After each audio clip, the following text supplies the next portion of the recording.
All right, well, this is our first video we filmed since Zach left, and today we're out here spraying cotton, hopefully making our last pass. So, got my trusty sidekick Kelly out here, and we also got a new guy. You want to introduce yourself?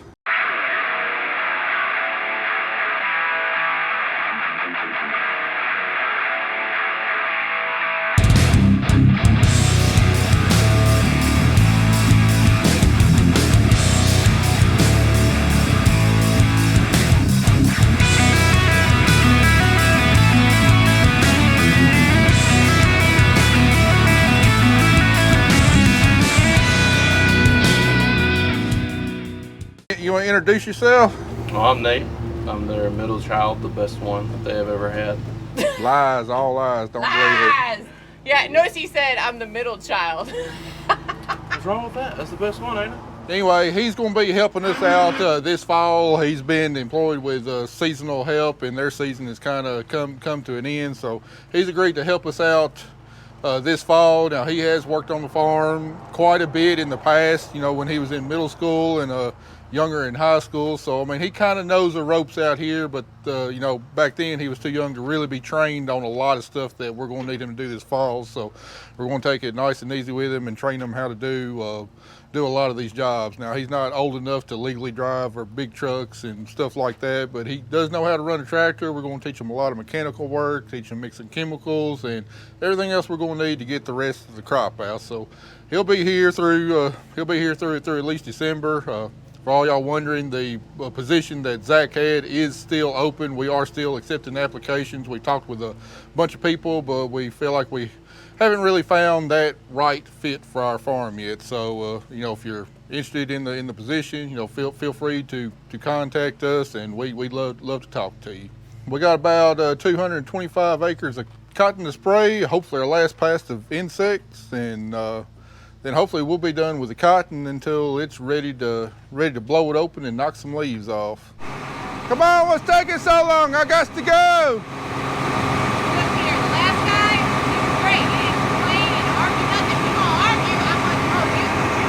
I ain't the last guy. I run a tight ship around here. No, yeah, and the last guy waited for me to get the hose out so he would run me over like you tried to do the other day. Please don't run me over. Wah, wah, wah.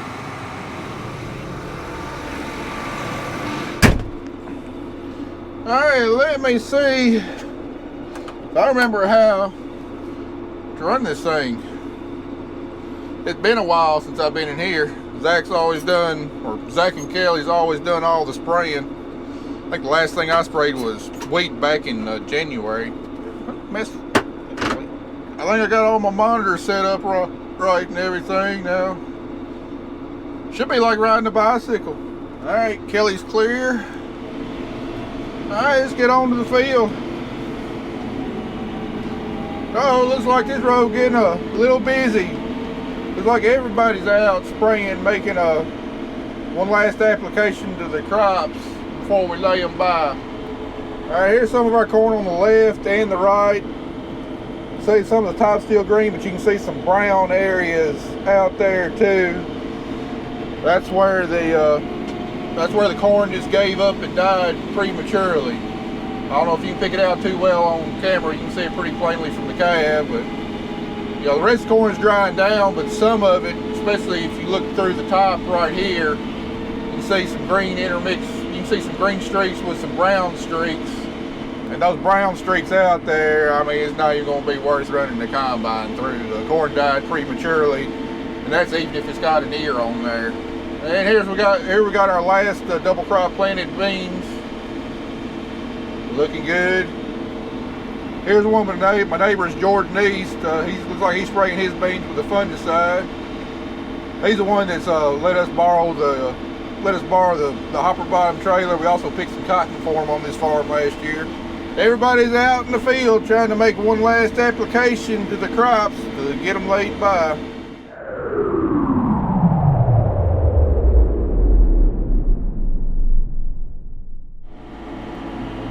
All right, here we are. First farm I got to spray. Maybe I should have picked a farm with a little bit bigger fields to kind of get my feet under me. All right, let's get our axles spread out to the proper width where we can straddle 4 rows of cotton.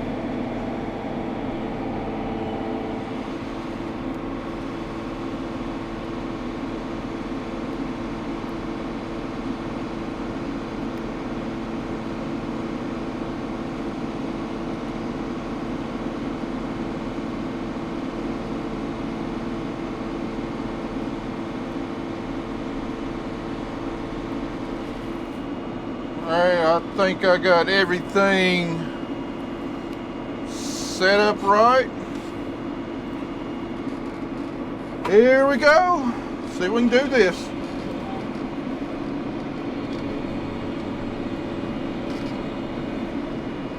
Oh yeah, just like riding a bike. You don't ever forget.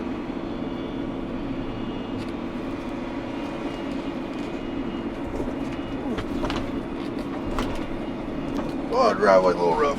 Alright guys, we just got started. I'm gonna get this first farm done. It's a bunch of small fields.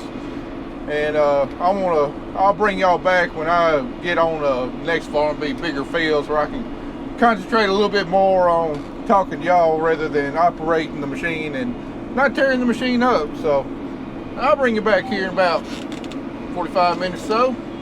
Well, lady and gentlemen, because I know there's not a lot of ladies who watch this. Welcome to Cotton 2022. The last time I was out in this field, this wasn't even knee high. This is now up to my chest, and it's just loaded down. It's insane. Let me show you this. Look at this. Look.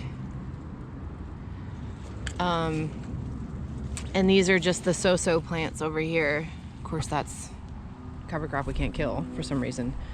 But everywhere I walk, about mid-level, it's just loaded with bowls. And you know, with a drought, you think you're not gonna make any money, things aren't gonna grow, you know, the corn crop is toast, our beans are starting to make a comeback, but then you worry about your money maker, which is cotton, and she is just showing out. Look at this. Look at this.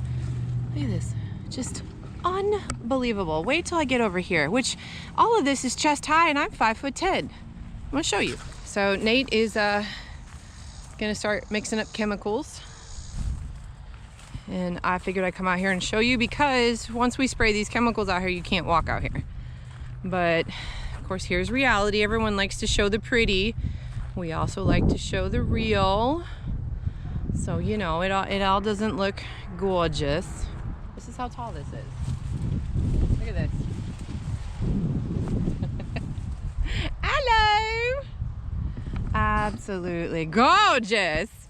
You start moving stuff around and look at this. It's just so loaded. Oh, gosh, it's such a blessing, honestly. Just show you how, look at this. Just show you how God's working. Look at this. Absolutely beautiful. Loaded up. We've got a lot of 5 locks on here. Look at that, that is gorgeous. 17 years of doing this, and cotton still takes my breath away because of what it does. And in a drought year. I mean, we got rains at the perfect time, but just look at this. Look. See, you gotta pull back the plants and really show you what's down there. We are spraying for plant bugs today that are coming in and trying to suck the life out of the bowls. So we want to get in here and do that right away. This is where Matt turns around a lot, so all this is kind of sitting over. But look at, I mean, this is insane. It's getting to a point you can't even see down the rows. So we're gonna hit it with some plant growth regulator and get these guys to stop eating our, look at this. Okay, if this plant would get, excuse me, it's still loaded. There's 1, 2, 3, 4. Look at that. And that's up on the, what is that? 2nd or 3rd position. Look at this. Mama needs a payday. Oh God, it's so loaded down, look.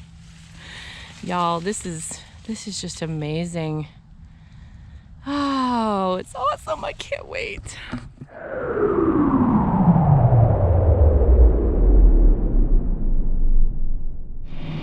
Well, I think I got my feet back up under me, making this thing rock and roll on along now. We got moved up here to Porter Cable, got that first McClary farm doing all those small fields and stuff. And now we can let this John Deere really stretch her legs. But anyway, as I mentioned earlier, you know, we are spraying mainly for insects today. Hopefully be our last insecticide pass of the season. This is either the 4th or 5th time that we've sprayed for insects this summer after we got rid of the thrips early season. You know, generally we had to spray about every 2 weeks. I think at one point this year we got 3 weeks in between sprayings, but if you do a good job with your insecticide application, we can generally figure on how to spray our cotton about once every 2 weeks. If you don't do a good job, or maybe the insecticide gets washed off soon after you apply it, you might have to, you know, reapply the next week. But we've been pretty fortunate this year, being able to pick out some good spots to get our insecticides applied, and they've done a real good job. But our main insects that we're concerned about today is plant bugs, as always, and stink bugs. Those are the main ones that we've got. We kind of switched up our insecticides a little bit late season this year because we've just been beating pyrethroids and acephate. I mean, we've been beating them into the ground. They still do a good job, but we're really concerned about building resistance to those chemistries. So we brought back an older chemistry that we haven't used in probably 10 to 15 years. But today we're spraying Bidrin, which is an organophosphate, and the reason we haven't used it in previous years is it's a little bit more expensive herbicide than it's a little bit more expensive insecticide than what your pyrethroids are and acephate is, but also it is a extremely dangerous insecticide. It's got the old skull and crossbones on the label, so nobody really likes messing with it or handling it. Now, don't get me wrong, if you follow all the proper precautions, wearing your protective gear and don't get around and walk around in the cotton after it's been sprayed for a couple days, I mean, it's okay. But if you have an accident, you get that stuff on you, it can be deadly, especially in its concentrated form. So I instructed Kelly and Nate to take, I mean, just extra careful precautions on getting this stuff mixed up. But you see this cotton out here, I mean, it is some really full cotton. It's lapped the middles and got ample soil moisture. We've been getting plentiful rains here in August, so we're also throwing in some growth regulator, some Mepex 6X, and we're throwing out one of the hottest rates that I've ever sprayed before, just because we're ready to shut this cotton down. It does not need to grow vegetatively anymore, because what's up in the very tip top of the plant likely won't make any harvestable fruit, just because there's not going to be enough growing season left to mature it out. And then anything that grows after this, sure doesn't have any chance of making anything harvestable. So we want all the plant to send every bit of its resources. We want the cotton plant to send it to the existing moles to get them matured out and pack as much cotton in as we can. And then we've also thrown in a foliar fertilizer that's got a lot of boron in it, just to try and help the plant just retain the fruit that it's got on there, not shed off too much. And it also, because it's got nitrogen as a carrier for that foliar fertilizer, it also, I believe it also acts as an excellent adjuvant, which really improves the performance of our insecticide to get better kill. Because as rank as you see, as bushy and as thick as this cotton is, getting the insecticide down into the plant is not an easy task. So we're trying to run our ground speed up pretty high, trying to keep our PSI up, between 50 and 60 PSI, just to try and force this spray solution down into the plant as much as possible. And our cotton went from looking good all year long, really withstanding the drought, to right now just looking absolutely phenomenal. Every farmer I've talked to in this area that grows cotton, they're in the crowd that believes that this could potentially be the best cotton crop ever. If everything stays the way it does, Matt will literally start down here, maybe get halfway down, have a basket full. We won't be able to keep up, which is gonna be amazing. We're gonna keep our fingers crossed, our toes crossed, everything. We're gonna pray a whole lot and put a whole lot in the offering plate because, oof. I'm stepping over my money, y'all. With corn being pretty much, and then my baby beans are making a comeback. This is gonna be the crown jewel. Fingers crossed. Now I say this will be the crown jewel, but then Mother Nature will probably come in and say, you know what, there hasn't been a lot of storms this season, so I'm gonna come up through the Gulf of Mexico, give y'all a 5 or a 4, and then just sit on top of us. That happened in 2018 when we were filming the show. We not only got one system, we got 2 systems. And you work so hard all year long, and then the minute it comes to harvest, all of a sudden Mother Nature just flips the bird, and it's hard to describe unless you do this job. So I'm gonna hope and pray that this year is a year that the good Lord says, hey, look, in a drought, I can do this. Just stay faithful and look what I'm gonna do for you. And it's gonna be amazing. I can't wait for people to see this and what it does harvest, so that maybe we can make believers out of people with cover crops. That's always been our goal. So Matt's goal has been soil health and get everything where it needs to be, and my goal is to show people and make them believe that it does work, even though people think we're crazy. Yo, come on, get up, let's go. This ain't no break time, homie. You are me now. It's called training. Come on now, come on, say hi to everybody. Say hi to everyone. Yes, this is the middle child. And people thought we just had Carter. No, we got this one too. You are going to get up there and you're going to mix the chemicals. All right, let's see how fast my pit crew can get me back on the road.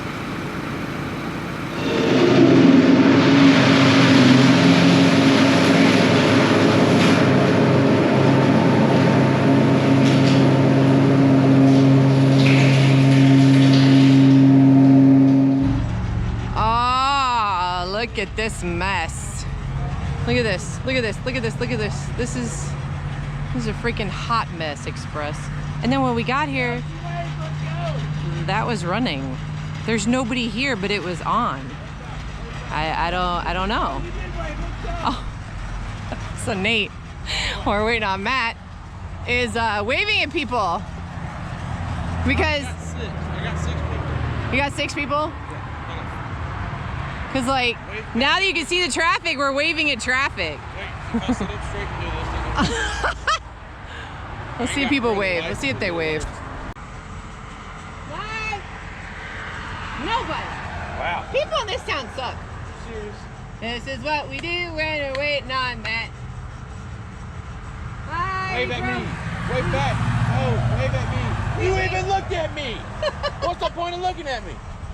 Come on now. There you got it. Wave at me. Yeah! She looked confused. Hi, FedEx! Yay! FedEx wave! Woo! But they can't get to your packages. No, not at all. Like I say, it actually feels kind of nice to get back on this sprayer. I forgot how much I love running this machine. I don't necessarily care for spraying itself per se, but man, this sprayer that we bought almost 2 years ago, it's an absolute dream to run. you get nice big open fields like this, she can flat out cover the acres. Something I want to show you about this cotton here is used to, before we started practicing soil health, this was one of our best fields. I mean, it yielded real good, a lot better than a lot of other our fields. You know, when I started using chicken litter, the landlord didn't want me to use chicken litter on this field, but because we got a garbage collection place and then a dog boarding place right here on the property, and he didn't want to offend them with the smell.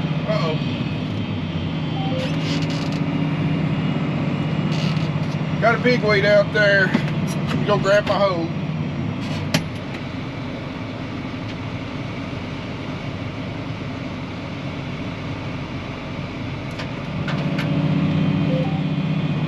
Anyway, I said the landlord didn't want me to use it on this field because he didn't want to offend people with the smell. But then a couple years ago, I picked up another farm that surrounds this one, and that landlord didn't have a problem with me using chicken litter on it. And then last year we had corn on this field, and really saw something eye-opening. Had the same variety on this farm and the neighboring farm.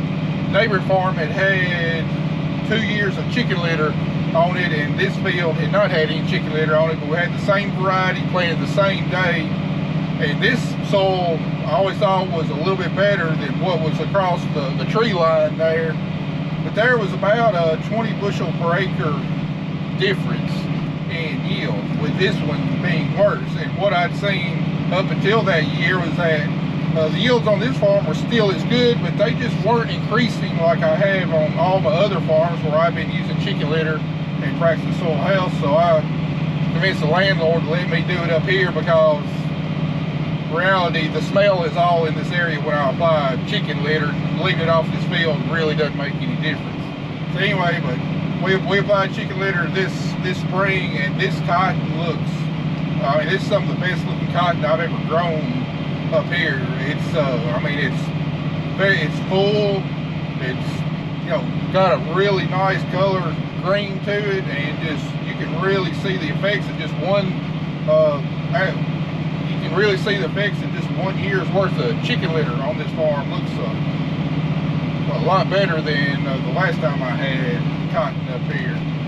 I'm definitely a firm believer in using chicken litter. But anyway, now I've only got one farm that I can't use chicken litter on, just because the landlord's wife can not stand the smell of it, and I understand and I respect that. I'm still working on trying to convince them that if they let me use it on there, the amount of extra money they'll see in their bank account will offset having to deal with the smell there for a few days. Ain't quite gotten them to agree to it yet, but I'm gonna keep on trying. Nobody is waving. Hello? Hi. I didn't even have my posture straight, and they still won't wave. And everybody can see where, like, there you go. Yeah. Hello, we grow your underwear. Hi. Nobody, this is ridiculous. Nobody wants to wave. Nobody wants to wave. Look, he's even got a nice posture. Nobody's waving. I don't get the fact. You just don't look at me. Why look at me? You ain't even gonna wave back. I know. Well, Matt's over there now. I gotta go mix up some last minute acres, but You won't look at me the whole time. That's so sad. and then I'm waiting for him to go by because I don't want to get this stuff on me. Wow, pick up your booms, man. Sweet. Yes, we got one. Well, guys, these last couple passes hopefully will wrap up our cotton until we get ready to foliate. Hopefully this is the last time you'll see cotton till, well, probably towards the end of September, first part of October. Can't say enough good things about this cotton crop, but it's still got a long ways to go before it's made. There's a lot of things that can go wrong with it in a hurry. Have a hurricane come through, you know, blow it all down. You know, we could have an early frost, could have a cool September, don't get enough heat units to mature all this fruit out. And then, you know, if we do manage to get it defoliated and get it open, you know, it could just set in raining and, you know, lose a lot of yield and ruin a lot of quality. So it's a long ways from being made, my my money ain't in the bank yet, but so far I couldn't be more tickled with this cotton grout. There's a small chance we might have to come back out and spray it one more time. Just depends on how quickly the bug population flares back up. But anyway, I'm gonna call it a day right now. I'll bring you back here in a couple more days when we get started on some double crop soybeans, getting a fungicide on them.